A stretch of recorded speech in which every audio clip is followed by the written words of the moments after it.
This is contracts class. I'm in the right room.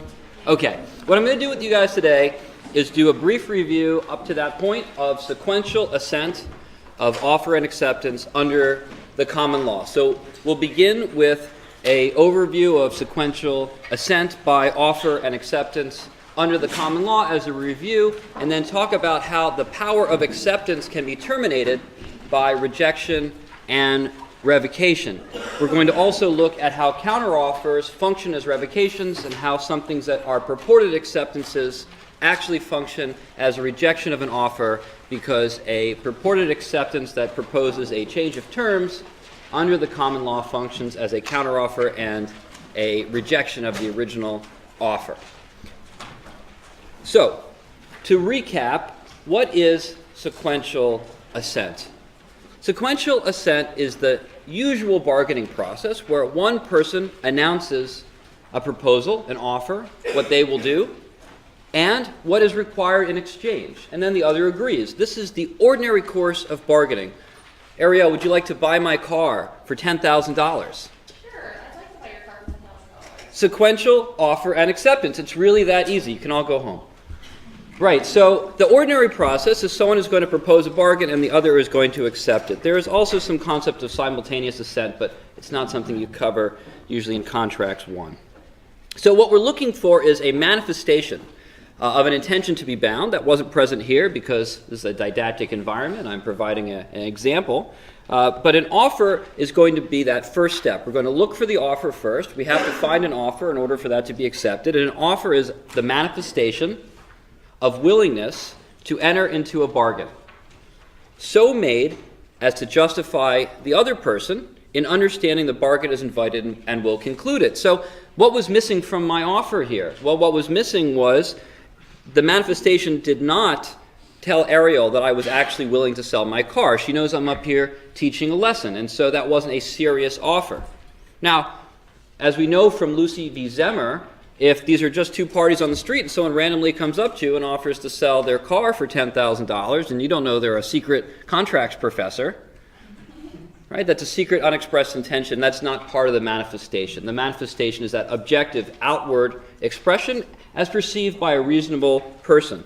And again, in the case of Lucy v. Zemmer, it was that waitress who was in the room. She was the reasonable person in that case. She was that third party observer. She functioned as the reasonable person. So offers then require two things. Offers require that manifestation of intention, and as we saw from the cases Sun, Cheever, Angelou, and a few others, we also require reasonably certain terms. So all offers require a manifestation of intention to be bound by certain terms. And those terms have to be definite enough that a court could enforce them. In fact, the Restatement of Contracts, Section 33 says, I quote, "Even though a manifestation of intention is intended to be understood as an offer, it cannot be accepted so as to form a contract unless the terms are reasonably certain." So I could say, Ariel, do you want to buy my car? Now you might say yes, and you might very much want to buy my car. Trust me, it's a nice car, right? So you really want to buy this car, and I really want to sell it. It's really not a nice car, so I want to sell it. So what's going on in this case? Ariel, if we agreed to that bargain. We haven't agreed on a price, so it's really hard to gamify that. Yeah, you know, actually the price was $100,000. Surprise.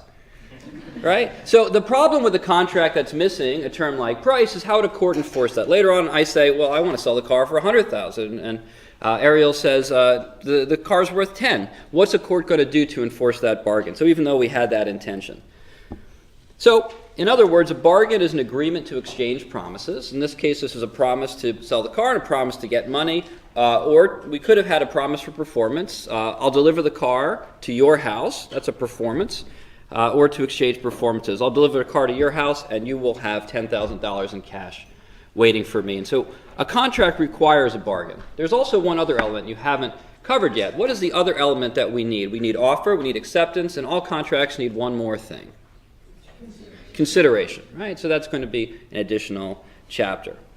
So we need that manifestation of intention to be bound by reasonably certain terms and consideration to have an enforceable contract. And that offer, in fact, all of the manifestations that we'll talk about today, both the offer, which we'll begin with, And the response to that offer, we look at the objective outward manifestation. The objective theory of contracts applies. We look at the outward manifestation.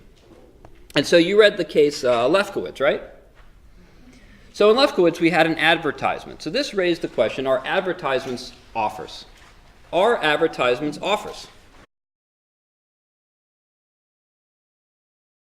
So advertisements are generally considered not to be offers, unless they really look like offers. What would make an advertisement really look like an offer? In fact, what made the advertisement in Lefkowitz, Jeffrey, look like an offer? It could actually say valid offer on the coupon, right? It could actually say this is an offer, although, as we know, just saying something's an offer. I could say, Ariel, I'm offering you my car. I would like to sell you my car. Does that make it an offer? It's still missing reasonably certain terms. So what does an advertisement need to have to get over that hurdle? Ginger. It has to be clear, definite, explicit, and left nothing open for negotiation. Clear, definite, and explicit, which includes what are the terms? Right? Clear, definite, explicit leaves nothing open for negotiation. So you could walk into the store and you could obtain that product at that price. And you know there's a certain quantity of those set aside for you. So what are the components of the advertisement in Lefkowitz that were present? We had subject matter. We had the fur coat. We had the stole. We had the price of that item. We had the quantity that were available. We had the manner of acceptance. In fact, what was the manner of acceptance? How does a party accept that advertisement offer in Lefkowitz, sir? First come, first serve. You had to actually go there. The only way to accept the offer in Lefkowitz was to show up at the store, 9 a.m. on Saturday or whatever the terms were, be the first one there. The only way to accept that offer was by performing. What do we call an offer that can only be accepted by performance? A promise won't do. That's a unilateral offer. And as we'll see, there are special rules pertaining to unilateral offers and revocation. So an advertisement is usually not an offer. Lefkowitz stands for that. But Lefkowitz also stands for the proposition that advertisements can be offers, where they leave nothing open, they have reasonably certain terms. It's really the same standard that we're applying. We're just applying that same standard. Was there a manifestation of intention? Well, usually a person making an advertisement is not going to be extending an offer, so we have to factor that in, but that's the same analysis, and are there reasonably certain terms? In the case of Lefkowitz, there seem to be those elements, which is unusual for advertisements, but not impossible. We also took a look at PepsiCo. In PepsiCo, there was not an advertisement as much. There was an ad, which was a little bit wonky, right? The $7 million Pepsi point, or $700,000 Harrier jet. But more fundamentally, this was a case about catalogs. Right? In this case, there was a Pepsi Points catalog, and so you could drink Pepsi, get stuff. And the way that you got this stuff was that you looked up the item number you wanted in the catalog, attached the number of Pepsi Points, and sent that catalog in, specifying what you wanted. So, is a catalog an offer?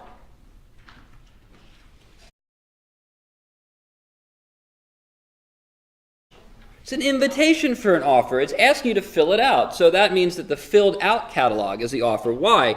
What is a catalog missing?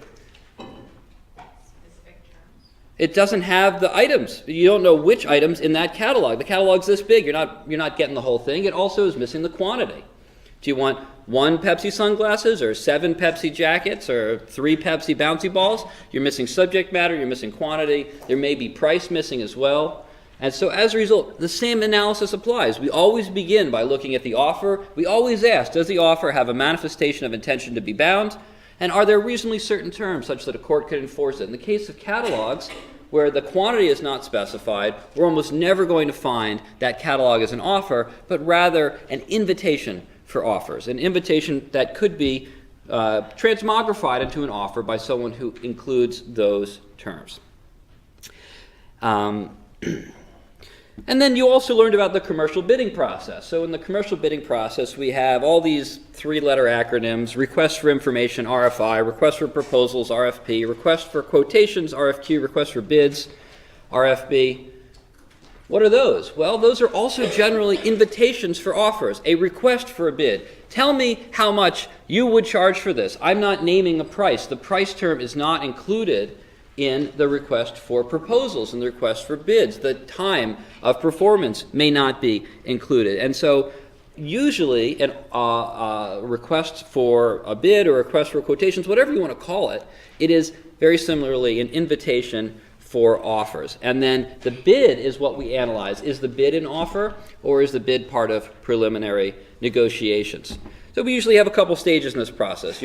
Oftentimes there is an invitation to make an offer that opens the negotiation process. You have a period of preliminary negotiations and then an offer. That offer creates the power of acceptance.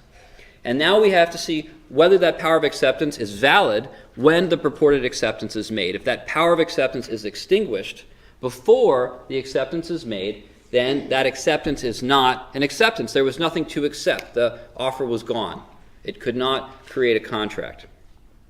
So assume that an offer was made, right? We learned what an offer is. An offer requires a manifestation of intention to be bound by reasonably certain terms that a court could enforce. That manifestation is out in the world. It's been addressed to Adam. The offer is sitting on Adam's lap. He's got an offer in his hands. He now has the power to accept that offer or the power to terminate that offer. So what are the ways in which Adam could terminate that offer? How can the offeree terminate his power of acceptance? You could put in a counteroffer, right? You could put in a counteroffer which functions as a rejection. Even simpler, we'll just begin with the rejection. A rejection is to say, I'm not interested in the offer.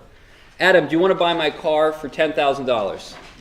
No. That's a pretty unequivocal, objective manifestation that he doesn't want the deal. He doesn't want the car for $10,000. He has a perfectly good car. He's not interested in this bargain. Now later, Adam realizes my car is worth $100,000. Can he come crawling back and beg for the car? Well, he can beg, but he's not entitled to that offer. That power of acceptance has been terminated. It was terminated when he said no. He could also make a counteroffer. Adam, would you like to buy my car for $100,000? No, but I'll buy it for 20. No, but I'll buy it for 20. Perfect example of that counteroffer coming in. No, I'm not interested in the original offer, but I'm proposing a substitute bargain regarding the same subject matter, that same car. He didn't say, would you like to buy my pencil for $1? That's a different subject matter. He came back and gave me a counteroffer on the car. And he didn't even have to say no, right? The saying of no was the rejection. That really emphasizes that original offer was unacceptable, but simply returning a offer for a lower price would extinguish the original offer. So we have rejection or counteroffer. Now, of course, Adam could make a counteroffer and keep my offer under consideration. Adam, how would you do that? Let's say you want to think about $100,000, but see if you can get it for less. Would you like to buy my car for $100,000? Would you be willing to sell it for less? Sure. Would you be willing to sell it for less? There's only one thing missing. Would you be willing? Is that an offer in itself? What is would you be willing missing? That might be missing a manifestation of intention to be bound. Can I rely on Adam that he will hold to that bargain? He simply said, would you be willing to sell it for $50,000? So he didn't terminate the offer, so good. You accomplished that aspect. The $100,000 offer is still on the table. But you didn't create a new offer that I could accept because you were too equivocal. Is there a way that you could phrase it, Danny, to keep my offer available but also create a new offer? I'll think about it, but how would 50,000 sound? But how would 50,000 sound? A little closer, still strikes me as equivocal, but you get the point, right? You have to include language that you want to keep the original offer open. I will think about that, and I will pay you 50,000 today if you're willing to take that offer. Right? We want to have that unequivocal manifestation. So, will you buy my car for $100,000? I will think about it. That is not a manifestation of termination. That is not saying you won't be party to that deal. That's saying what it says. You'll think about it. And if you'll sell it for $50,000, I'll do the deal today. I'll think about it for a week, for 100, or we'll do it today. So we can use a counteroffer and keep the offer open. But if we're not careful, it will function as a rejection. We can also terminate an offer by a pure lapse of time. Right, so let's say I offer again to Danny to buy my car, and a month later he comes back and says, yeah, that sounds good. Is that a reasonable amount of time? Well, as we'll talk about in just 1 minute, an offer lasts only for a reasonable amount of time. In addition, I could revoke the offer. So our third and a half, because our first two are rejection or counteroffer. They're kind of similar, related, rejection or counteroffer. 2, lapse of time. 3, revocation. As the offeror, I generally have the power to revoke my offer at any time. Adam, would you like to buy my car for $100,000? Wait, never mind. I'm not interested in selling it to you. What have I just manifested? Well, I just manifest I'm not interested in that deal anymore. I've just taken that offer off the table. And as the offeror, I generally have the power of termination. I generally have the power to cut that offer off so it cannot be accepted. Now, importantly, the offeror can only do that until the acceptance is made, because once an offer is accepted, I call it transmogrified. It becomes something else. An offer that's accepted, provided there's consideration, is now a contract. And a contract cannot be freely revoked. A contract is binding. Whereas I have the power to revoke my offer freely. And moreover, if I offer to Adam to buy my car for $100,000 and I die, is he able to accept that offer? Death of the offeror, or for that matter, if Adam passes before he has a chance to accept, death of the offeree also terminates an offer. So that's our other method. Now, notably, once again, if the contract is formed, if I agree with Adam to sell and he agrees to buy my car, and then I die, after he has accepted, my estate is bound to complete that contract.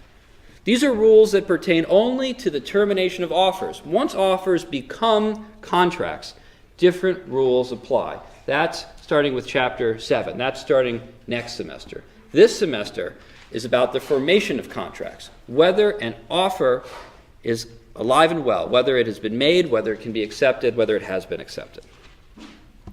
So to recap on that, this is from Restatement Section 36, Restatement Second of Contracts, Section 36. An offeree's power of acceptance may be terminated by A, rejection or counteroffer by the offeree, B, lapse of time,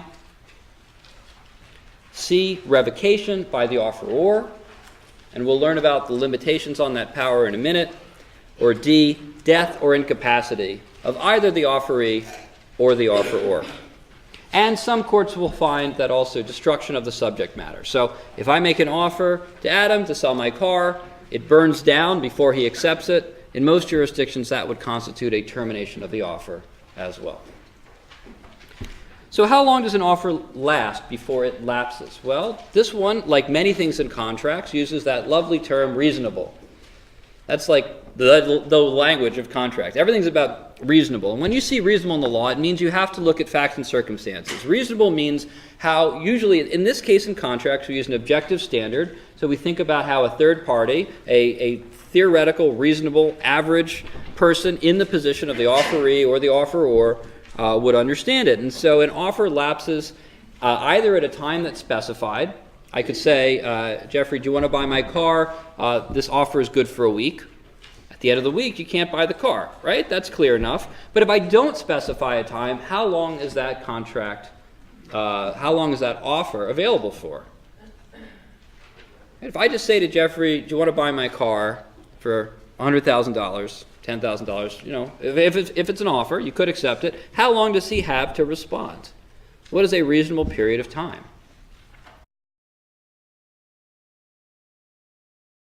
You know, I love that you started with it depends, because it's reasonable. So it depends, exactly right, on the facts here. A larger amount of money, a bigger transaction, might counsel that the offeree needs more time to think about it. On the other hand, things that the price moves really quickly, like a house. You know, if I don't sell my house this month, I'm not planning to sell it this month, but if you have a house up for sale, and you don't sell it during summer, prices often go down coming into fall, right? And so waiting a month on the sale of a house can hugely impact the price. Other things, the price is very volatile. A share of stock could move, you know, several dollars, many percentage points in a given day. If something has a very fast-moving price, that would counsel to say that a reasonable time is shorter. But that's exactly right. It depends. It depends on the facts and circumstances. And it's a reasonable period of time. So it lasts for a reasonable period of time. We know also that an offeree's power of acceptance is terminated upon the death or incapacity of either the offeror or the offeree, but again, doesn't terminate a contract. If that hasn't happened, right, if the offer has not lapsed because I'm not dead and it's still within a reasonable time, whatever that means, right? It depends, right? But let's say we're in that space, the offer can be accepted. And what is then an acceptance? Well, it's another manifestation Now, an acceptance is a manifestation just like an offer, and a manifestation is objective. And just like the offer, it's a manifestation of assent to be bound by the terms. The very same terms, notably. Well, at least that's under the common law, under the mirror image rule, the strict version of it, as we'll see in a minute, the very same terms. So acceptance of an offer is a manifestation of assent to the terms made by the offeror in a manner invited or required by the offer. So if I make an offer to sell my car and I don't specify, you could say, I promise to pay you $100,000 for that car. That's a manner you could promise. However, I might say, I will sell my car and I will only sell it if you bring me $100,000 cash. Because, I don't trust you to have $100,000. There's a case in your book about, and we'll get to this problem a little later today, an individual is trying to settle a contract dispute. So obviously there's some bad blood between these parties. And he says, I will settle this dispute if you bring me $752 in cash. So you can limit the offer to acceptance by performance only. But when we have a normal offer, when we don't specify, performance can be, or acceptance can be performing or promising to perform. And our standard order is a what order? A bilateral offer. A bilateral offer is our standard situation. It's our default position. It's what we assume, unless there's additional facts, that the offer can be accepted by promising to perform or by performing, if there's nothing specified. And as we talked about a minute ago, unilateral offers are distinguishable in that they can only be accepted by completing performance. Now, sometimes a party will purport to accept an offer, but they will substitute some of the terms, right? And this can be either small or this can be big. It may be that we're talking about a large purchase like a house, and we will in a minute of Ardent, if I'm pronouncing that right. But let's say you're selling a house for $250,000. It's quite a lot of money, and you want the lawn chairs. And that's not part of the offer. I'll sell you the house, and you come back and say, I'll buy the house, and I want the lawn chairs. Now we have to do some analysis to figure out what just happened here. It was much clearer when Adam said, no, I don't want your car for $100,000, would you take $50,000? We know that's a rejection and a counteroffer. But what happens when you say, yeah, I want to buy your house for $250,000, and I want those $12 lawn chairs?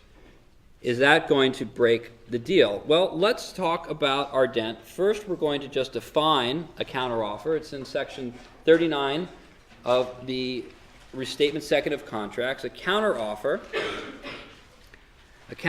is an offer made by an offeree, the person who received the original offer, to his offeror, relating to the same subject matter as the original offer.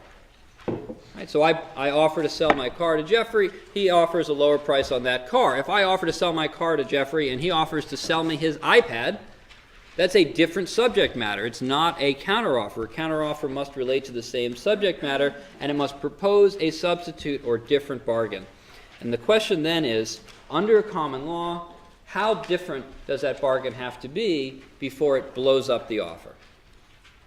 So we're going to see in Ardent the strict application of this rule. The strictest application of this rule is that any deviation whatsoever, and this seems to be what the restatement says as well, but any deviation whatsoever, any change, any discrepancy between the offer and the purported acceptance is a counteroffer. And we'll see that play out in Ardent, where we have the strict application of the mirror image rule, but that's not necessarily the case in all jurisdictions. But we'll start with the strict version. So what happened in Ardent? In this case, have you guys read it recently?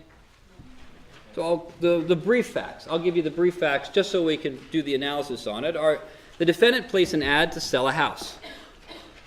So my first question to you is, we always have to find the offer first. Actually, what I tell my class as well is the first thing you want to do is understand, are we under the common law or the UCC? Because that's going to matter here. The UCC does not abide by the mirror image rule. It has a whole different set of rules called the battle of the form. So a preliminary thing to do before undergoing any contract analysis is usually to determine whether you're under the UCC or the common law. And as you know, the UCC applies to sales of goods. the common law to services and other things. So, and real estate. So the UCC is not going to apply because a house is not a good. A house is not, and land really, it's really the house on land. So the UCC does not apply, the common law applies, so the mirror image rule applies. Okay, that's our preliminary step. Now we have to find the offer. The first thing that happened was defendant placed an ad to sell a house. Is that an offer? Is an advertisement usually an offer? Jake, is an advertisement usually an offer? No, it's not usually an offer. Was there anything special about this offer that elevated about this? Is there anything special about this advertisement that elevated it to the status of offer? No, there's nothing in here. What did it miss? It didn't have, for one thing, price. So how would you enforce that? What are you going to sell this house for? So the plaintiff then responded with a bid for $250,000. Now we have a price. Is this an offer? Is this our offer? Well, maybe. Maybe a bid could be an offer, or a bid could be part of preliminary negotiations. Right? We saw that in our covering of commercial exchanges. Now, in this case, the bid for $250,000 was missing certain terms. There's a lot of terms involving the sale of a house. You would expect to see a contingency for financing. You would expect to see a time for closing. You would expect to see a time for final payment, an escrow, and earnest money, and things like that. This bid only named a price.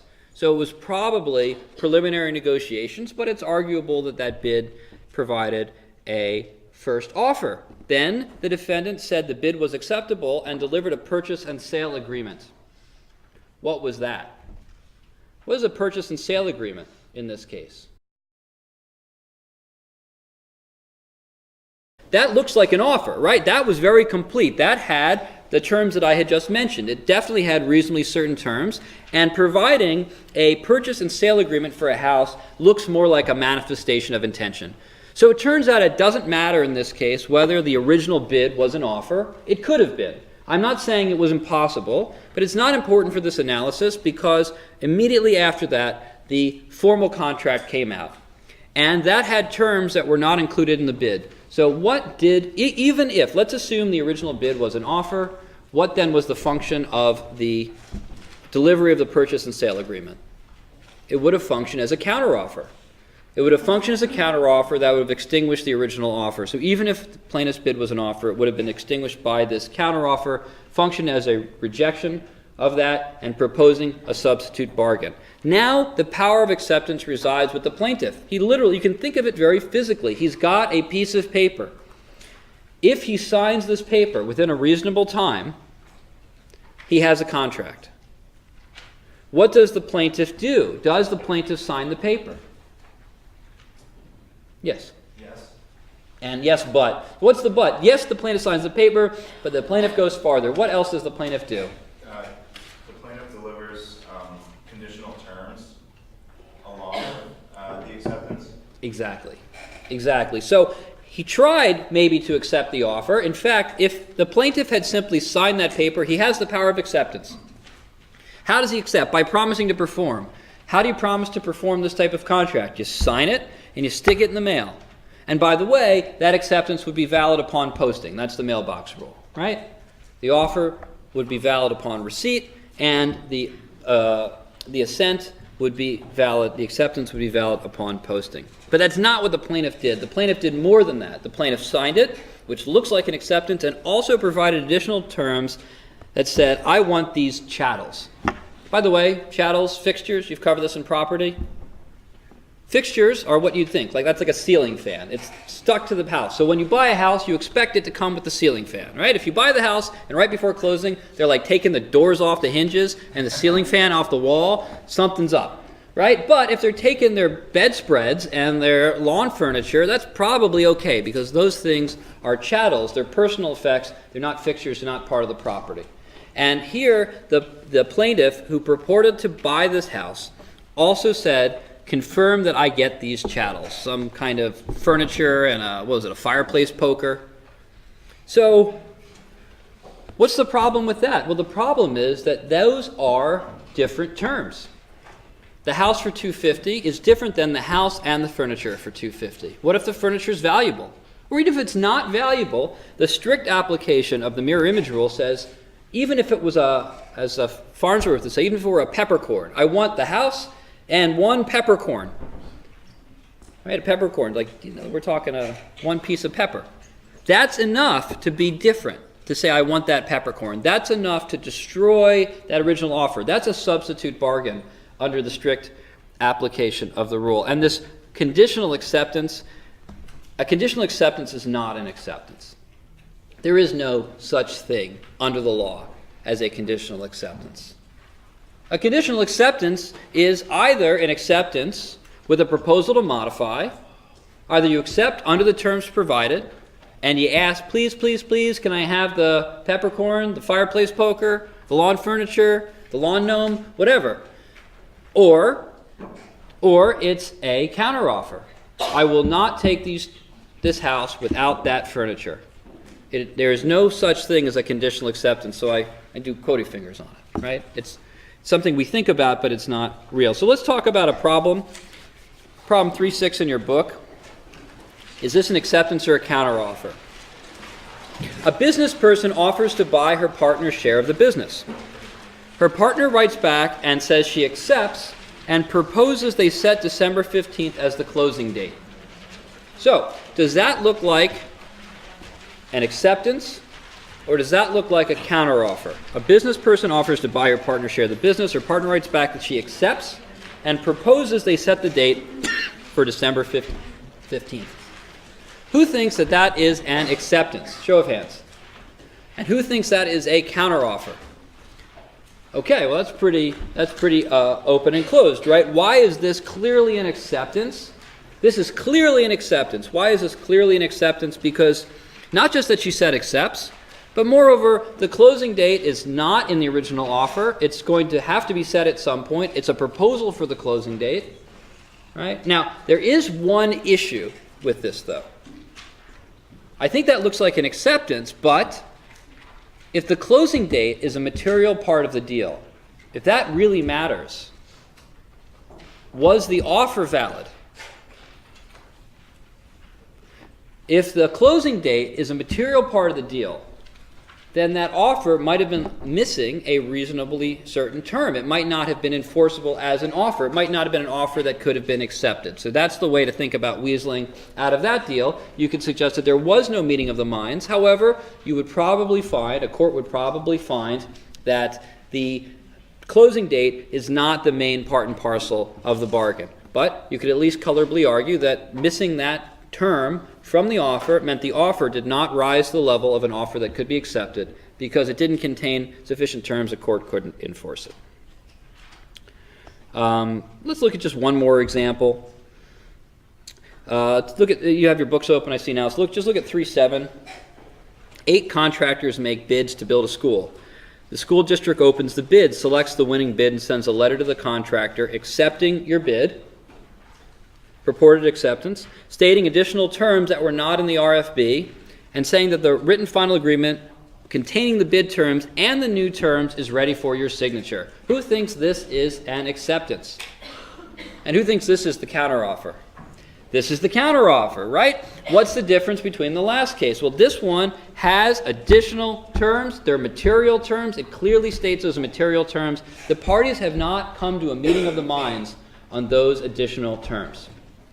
Sneak peek, when you get to the UCC, if this was between merchants, those terms, depending on your jurisdiction, might simply be knocked out. So you would have a contract, but not including the new terms. But you'll get to that next week. So the strict application of the mirror image rule under common law, where we are now, under common law, says that an offer must be a positive, unconditional, unequivocal, and unambiguous a manifestation of intention to be bound by the terms and must not change, add to, or qualify any of the terms of the offer.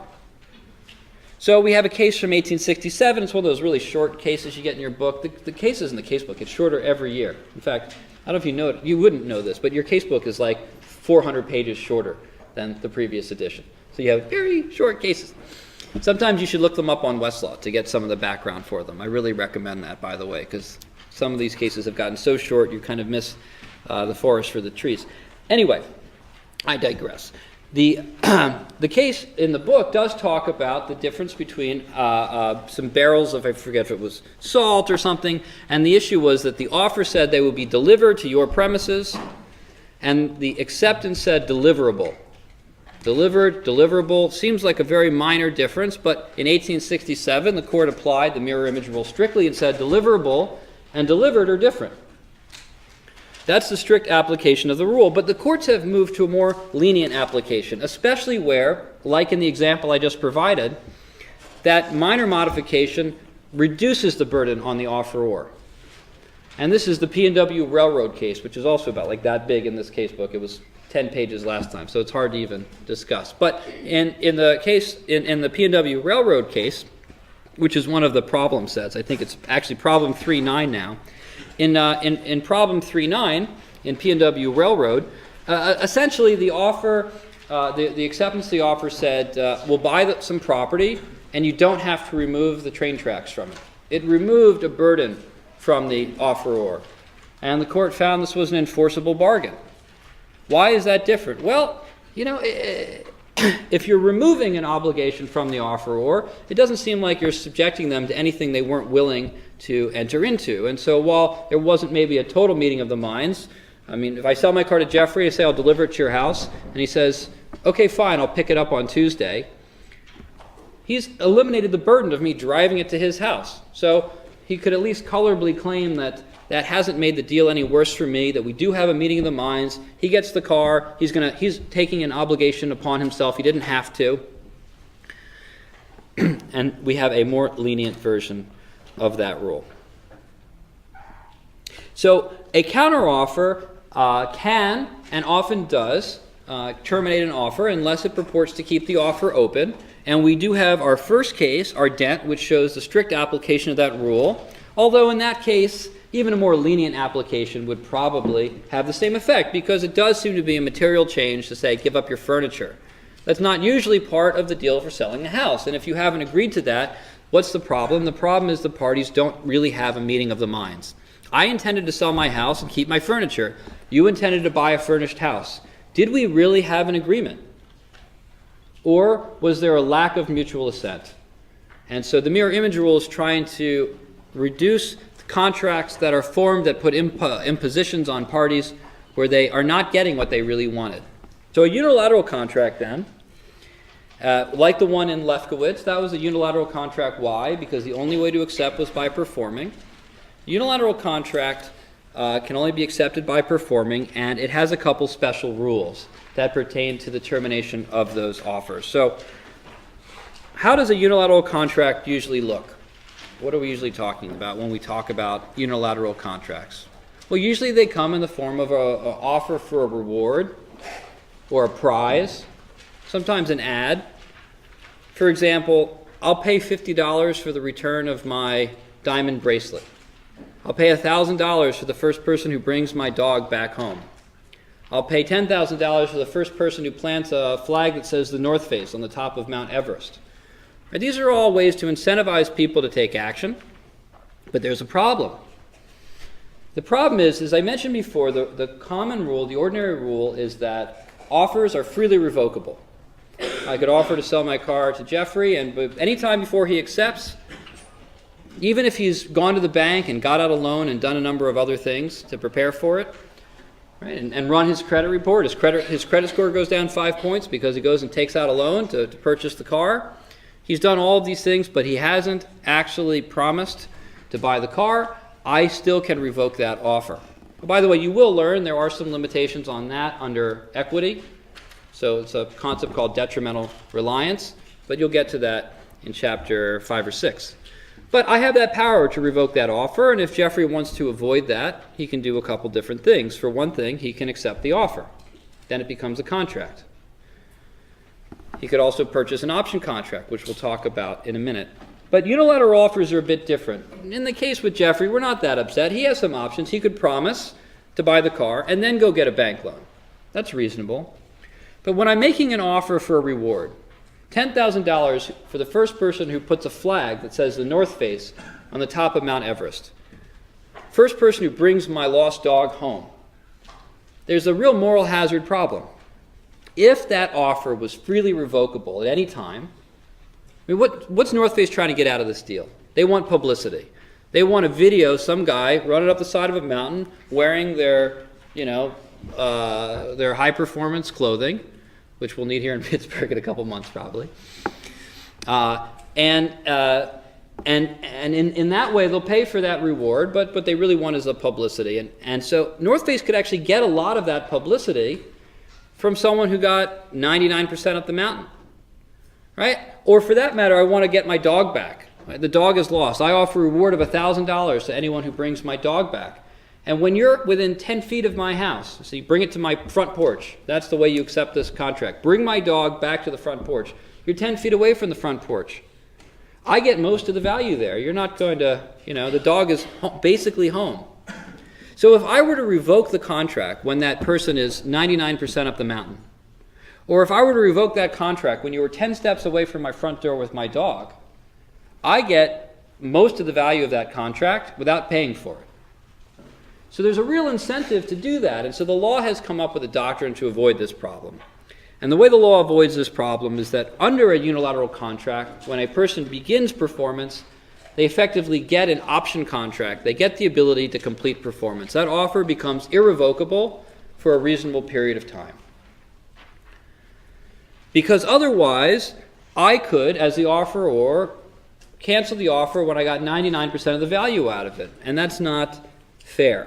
So when a party begins to perform under a unilateral contract, any type of reward or anything that could only be completed by performance, even if that is bring $700 cash to my front door as an offer of settlement, those are all offers that can only be accepted by performance. A promise won't do. A person who begins that performance has effectively an option, something like an option contract to complete that performance for a reasonable time. So in the case of Lefkowitz, for example, that was an advertisement. An advertisement is usually not an offer, but in that particular case, it was an offer. And it was an offer for a unilateral contract. The only way to accept the contract in Lefkowitz was showing up at the Great Minneapolis Supply Store at 9 a.m. on Friday, being one of the first 3 people in line holding $1. That's performance. Now, that means as well that the Great Minneapolis Supply Store had limited power of revocation over that offer once it was published. It's limited as to a person who has begun performance. But that raises a fundamental question. What constitutes the beginning of performance such that it will limit the power of revocation? I'll give you the lost dog example. So I tell the class, I tell all of you, I lost my dog. And Dylan, you go to Walmart and buy a flashlight. Has he begun performance of finding my dog? What if, I told you the dog is lost and he runs out of class right now, chasing after the dog, right? He goes and buys a leash at PetSmart. Okay, he drives his car to Frick Park where he thinks the dog is located and starts looking through the bushes. At what point has Dylan begun performance? And at what point has he just been preparing to perform? Well, as Vicky will probably remind us, it depends. It depends on the facts and circumstances. I think in this particular case, it's the middle of the daytime. So if it's the middle of the daytime and he goes and buys a flashlight, that's probably not beginning performance. And Walmart's in the opposite direction of where the dog probably is. If it's nighttime and you need a flashlight to begin the search, maybe under those facts, it makes sense. He needs the flashlight to search the dog. He would not go to Walmart to buy a flashlight if he were not trying to accept this offer for unilateral offer by completely performing. So we have to look at all the facts and circumstances, but let's say it is nighttime and Dylan goes to Walmart and he buys a flashlight and he drives over to Frick Park where he thinks the dog is located and starts going through the bushes. At that point, can I cancel the offer? Can I revoke the offer? I cannot revoke that offer vis-a-vis Dylan at that point. He has now effectively an option to complete that performance.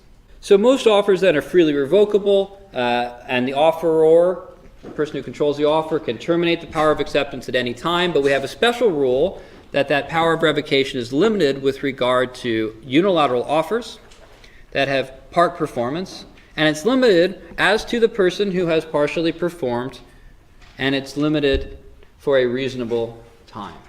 That limits the power of revocation. There's another limitation on revocation that pertains to the Lefkowitz case. What happened in Lefkowitz? There were actually two offers and two separate acceptances in Lefkowitz. One for a fur coat and one for a mink stole. You recall this one? Right? One was on, let's call it day one. On day one, Lefkowitz went to the Great Minneapolis Supply Store and demanded the coat. And he was told there is a house rule that only women are eligible. Now, on that first day, he effectively accepted before he was told of the house rule. The house rule was not published. The house rule was not known. He had no reason to know that there was any rule pertaining to this offer only being available to women. So it makes sense that he would get the fur coat. But when he got the fur coat, he learned about the house rule. He was told this offer is only for women. Why then, when he came back the second time to purchase the stole, why did the court find he was entitled to the stole as well? Why did the house rule not apply to the second purchase? We learn here a special rule about modification or revocation of general offers. An advertisement is a general offer. In this case, it was a general offer for a unilateral contract. You could see a general offer for a bilateral contract as well. In this case, we have a general offer, and a general offer can only be modified or revoked by a similar publication. So in order for Lefkowitz to add the house rule, they would have to publish another advertisement that says this is only available to women. So Lefkowitz does a fair bit of work for us. It tells us that advertisements are not usually offers. It tells us they can be offers when they have reasonably certain terms, subject matter, quantity, price, mode of acceptance. And it tells us that general offers can only be modified or revoked by publication in a similar medium as the original offer. And by the way, it wouldn't have mattered if Lefkowitz didn't personally see the ad. So it does go both ways, right? What happened in Lefkowitz? He received an ad in the newspaper that said, you get a mink stole for $1 if you're the first person to show up. And then he was told in person that that offer only applied to women. Now, that's a different medium. That's not going to modify or change that original offer, even though he had actual knowledge. If the Great Minneapolis Supply Store had published in the newspaper, in the same newspaper, a new ad that said, same thing, for women only, and he had never read it, would it apply to him? Yes, it would. Yes, it would. Right? So you don't have to have actual notice. So that's the special rules from Lefkowitz.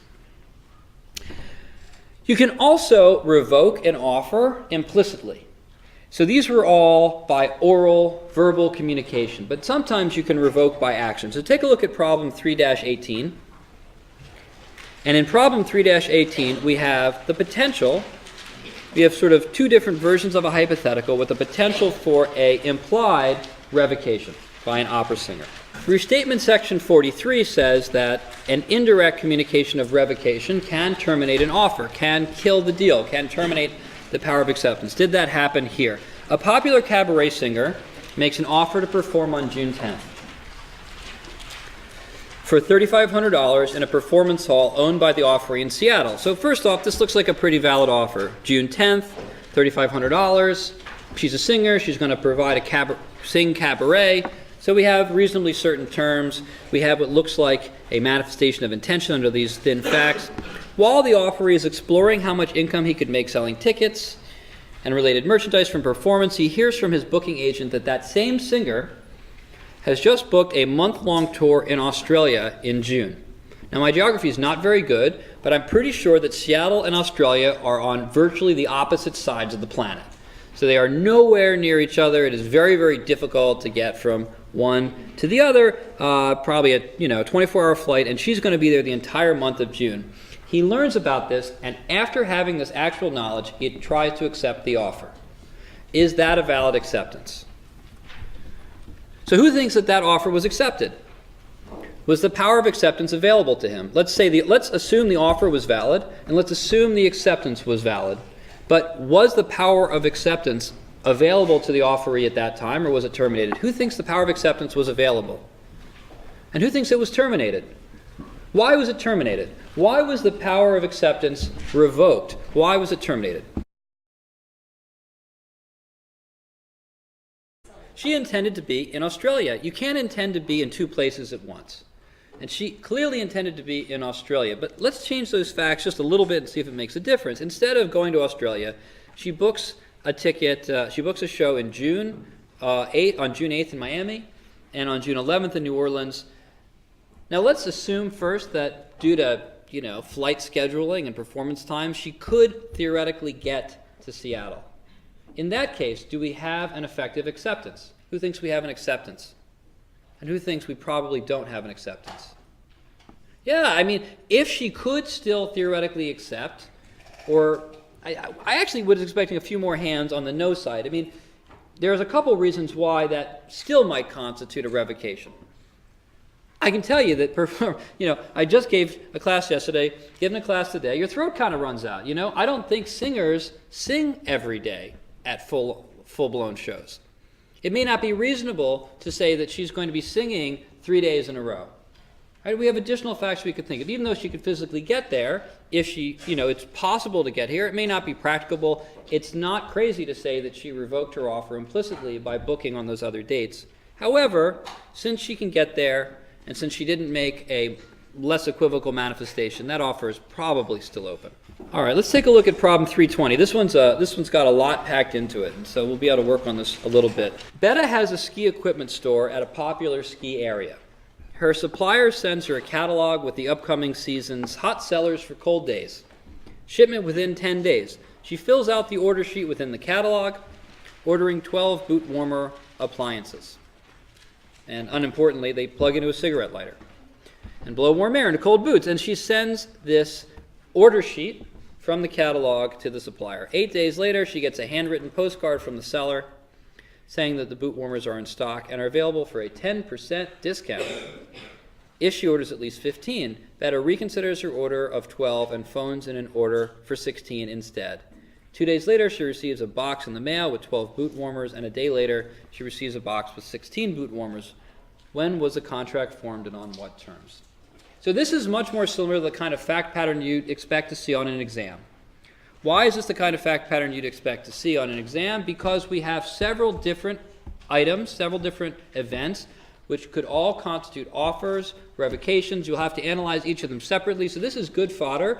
We actually have a lot of content in a few words, and we're going to need to spend a little time unpacking it. And we'll practice this in sort of our exam response format. What is the first step then? If we were answering this, if we were trying to determine whether a contract was formed, what is the first thing we want to do? I take the preliminary step of saying which law even applies to this contract. Because whether or not the offer and the acceptance and whether there are any special rules we have to consider really depends on if this is a contract under the UCC or not. In this particular case, there are no special rules about the UCC, but it's always good to think about that. And this is a sale of goods. This is a sale of goods. So if there are any special terms, right, we're going to apply the battle of the forms. But yes, once we've established sort of which law we're operating under, we're going to then see if we can find the offer. So the supplier sends the catalog. Is that an offer? Is a catalog usually an offer? It's not usually an offer, Matt. Why not? Yeah, it doesn't say what items, right? A catalog is a blank sheet, right? Or it's got an order form at the back, but it doesn't have subject matter. It doesn't have quantity, and therefore you can't calculate price. So it's missing reasonably certain terms. In addition, a catalog, it's a whole big stack. You're not intending to sell all of those things to a person. It's not reasonable to think that's a manifestation of intention. So we have a rule, and we also have some logic that says the catalog is not the offer. Okay, how about returning the order sheet filled out where she says 12 boots and puts a price down and sends that back in? Is that an offer? So when a person fills out a catalog and sends it in the mail, does that reasonably, from an objective standpoint, appear to be a manifestation of intention to pay for those goods? Yes, it does. That's probably what that person wants. It's the reasonable understanding. It's why a person does it. They're not just doing it for fun. You got to run to the post office and get stamps. So that's probably a manifestation, and it has those reasonably certain terms. So we have an offer. So we've now found an offer. Let's see if we have anything else in here. She has an offer, and the first offer is for 12 boot warmers at full price. Now, we don't know. We know that it was sent. We don't know whether it was received. We don't know whether it was received, and that's important because under the mailbox rule, when is an offer valid? When it's actually received. Right? It's acceptance that's valid when it's dispatched. So we don't know if it's received, but we're going to figure it out when they ship something, right? Then that means they received the offer. So sometime in the middle of this period, while the offer is hanging out there, we have this postcard. A postcard from the seller saying that the boot warmers are in stock, confirming that they're available, and proposing a discount of 10% for an order of 15 or more. What is the postcard? Another invitation, probably, right? Most likely, the postcard is an invitation. What is the invitation? Why is that an invitation? Well, once again, it doesn't have a quantity. It has subject matter now. Now it's not a whole catalog. Now it doesn't have boots and bindings and jackets and pants and socks and hats. Now it just has boot warmers. So we have the subject matter. And it has a price per, but we don't have a quantity. The quantity is if you buy 15 or more, there's no price term really. And there's definitely no quantity term. So it's not an offer. It looks like an invitation for an offer. So since it's an invitation for an offer and not an offer, what does it do to the original offer from Beta? What is its impact on that offer? Does it have any impact on that offer? No, it doesn't have. It is not a manifestation of intention not to be bound by Beta's original offer. It is not a counteroffer. A counteroffer must be an offer. That's why it's called counteroffer. A counteroffer must meet the elements of an offer to be a counteroffer. And so this is not an offer. It cannot be a counteroffer. If it cannot be a counteroffer, it does not necessarily reject the offer. And so it has no effect. It's just a new invitation. It's not even an offer in itself. Okay. So Beta then calls on the phone, instead of mailing this in, and orders 16, presumptively because she wants the discount. What is that? Is that an offer? It looks like a brand new offer, but it's a new offer on the same subject matter, but it's coming from the offeror. So it's not quite a counteroffer because a counteroffer is from the offeree. So if the store called her and said, would you like to buy 16 boots for 10% off? That would be a counteroffer. This can't be a counteroffer because it's coming from the offeree. It looks like a new offer. What does this new offer do to the old offer? Does it do anything? Well, this is a little bit, this is the one not to jump to the conclusion. This one is not so clear because we have to again think about what a reasonable person would understand from this circumstance. What do you think Beta wants? Does Beta want 16 boot warmers? Does she want 28 boot warmers? She probably wants 16. Why is that the impression? Why is that what your gut reaction here? Yeah, that's her intentions, right? She was reconsidering and she wants it instead. Now, what's the problem here? We don't know if Beta manifested that intention to the boot store. Has anyone here shopped on Amazon? Anyone here accidentally bought something twice? Right? It's so easy. You click buy it now, you click buy it now, and you get two of the darn thing. You know? So why doesn't Amazon automatically cancel your first order when you place a second one? Well, because you haven't manifested anything. I mean, sometimes you do want two of an item.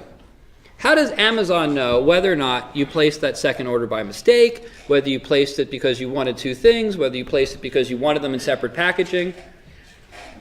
So it gets a little tricky here, right? You need to think about what a reasonable person would think objectively from the circumstance. And so there was some impression in the room, I think it's right, that Beta wanted 16 boot warmers. But we also have to ask whether the ski store, I guess we would call it a reasonable ski store in this ski store's position, right? It's not this ski store. We don't care what they actually thought. We care what a reasonable ski store in this store's position should have reasonably thought. So this store receives a phone order, and it receives a mail order, and in between receiving those two orders, it had sent an invitation for a 10% discount.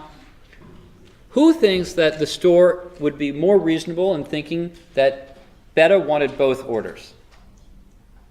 And who thinks that the store would be more reasonable in thinking that she wanted just the 16? Yeah, there's definitely some arguments on both sides, right? So how do you deal with this? As I said, this is your exam style question. How do you deal with this when there's not necessarily one slam dunk answer, one side or the other?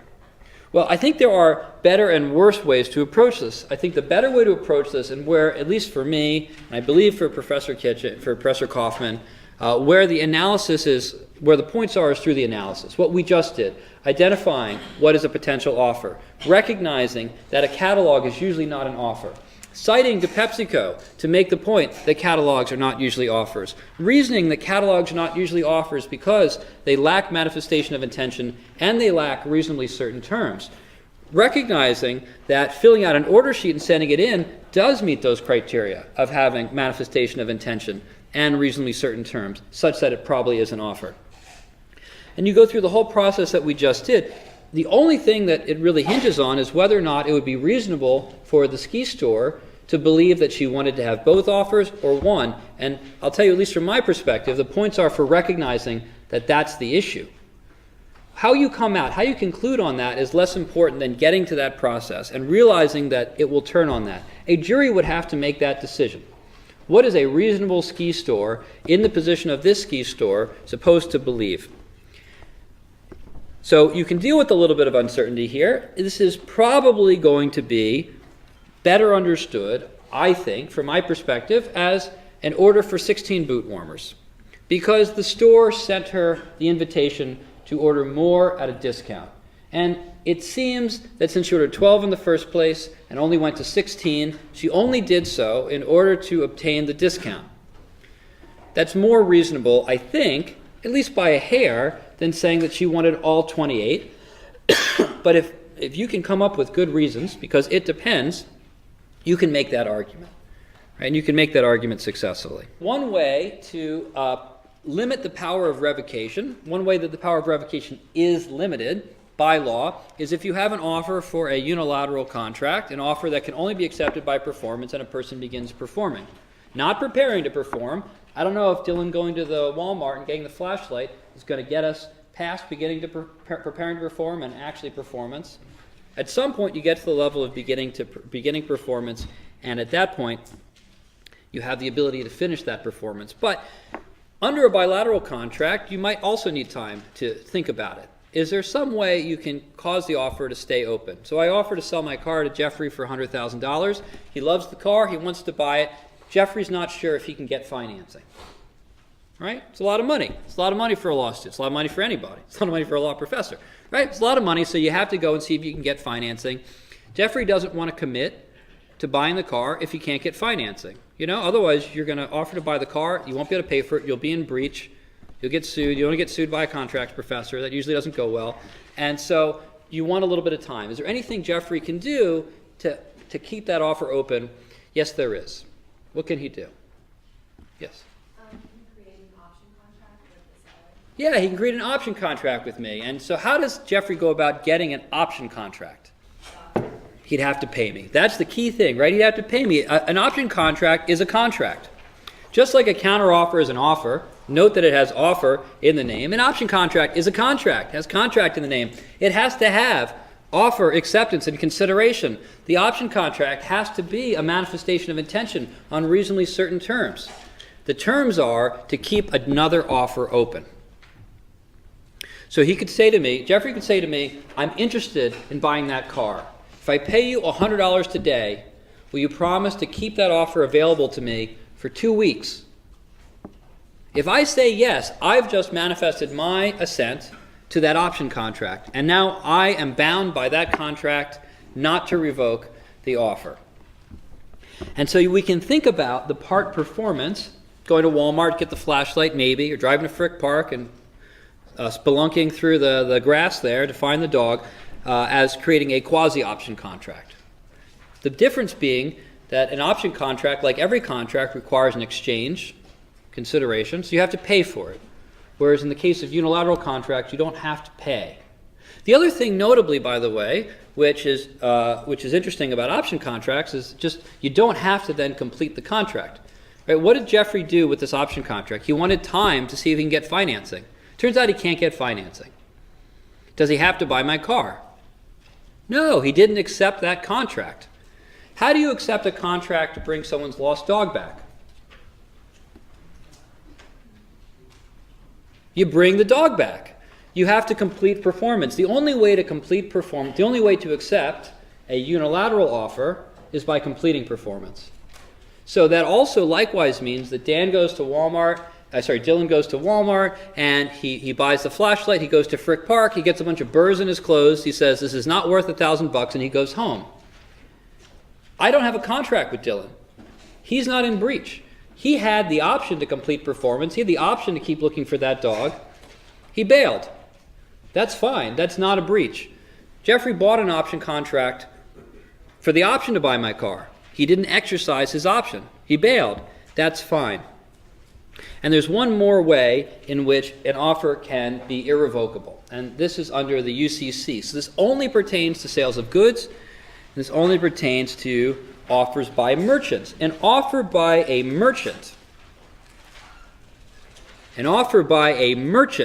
to buy or sell goods, in a signed writing, by which its terms give assurance that that offer will be held open, is not revocable during the time stated, or if no time is stated, for a reasonable time. How long is that? It depends. Right? A reasonable time will depend on the facts, but in no event longer than 3 months. UCC 205. A firm offer is an offer by a merchant to buy or sell goods in a signed writing by which its terms give assurance that it will be held open. That offer would then not be revocable, even if it's not paid for the period of time specified, or a reasonable time not to exceed 3 months. So there are 3 ways in which a contract can become irrevocable, at least for a period of time. 1, buying an option contract, like I did with Jeffrey. He bought an option contract that prevented me from revoking my offer on the car. He had to pay for that. Right? The second way that an offer can remain irrevocable is if that offer is if it's a unilateral offer that can only be accepted by performance. Right? Dylan wants to try to find my lost dog. If he begins performance, I am not privileged to revoke that for a reasonable period of time, to give him the chance to find that dog, because otherwise I could potentially capture all that value and not pay him for his work. And the third way that we can keep an offer open and have it irrevocable is in the special case of merchants. Merchants are those who usually deal in goods, so I am not a car merchant. Even if I'm selling a car is a good. Am I a car merchant? No, I'm a law professor. You want a car merchant? Go to Ford. They're car merchants. Right? So you need to be a merchant. A merchant can make a firm offer, but it has to be in writing, and it has to state that the offer will stay open. Let me give you an example. Take a look at problem 3-21, and then we'll break for today. Give you one example of a firm offer. Company A sends an email to Company B inquiring about the price of 300 electrical engines. By the way, is email writing? Yes, it is, and email can be signed. That's something to look into, but just because it's an email doesn't mean it's not a writing, and there are certain rules pertaining to electronic signature. Company A sends an email to Company B inquiring about the price of 300 electrical engines, model 45JR2. Specific.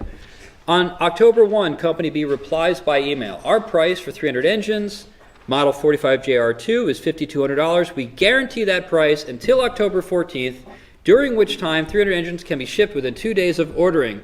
We await your order. Provided that that price quote rises to the level of offer, that is a firm offer. That is a merchant. That is a person who is a seller of electrical engines. And in writing, they have stated that they will keep that offer open for a period of time. even though there is no consideration for that firm offer by operation of statute by states that have adopted UCC 2205, and of course statute trumps common law.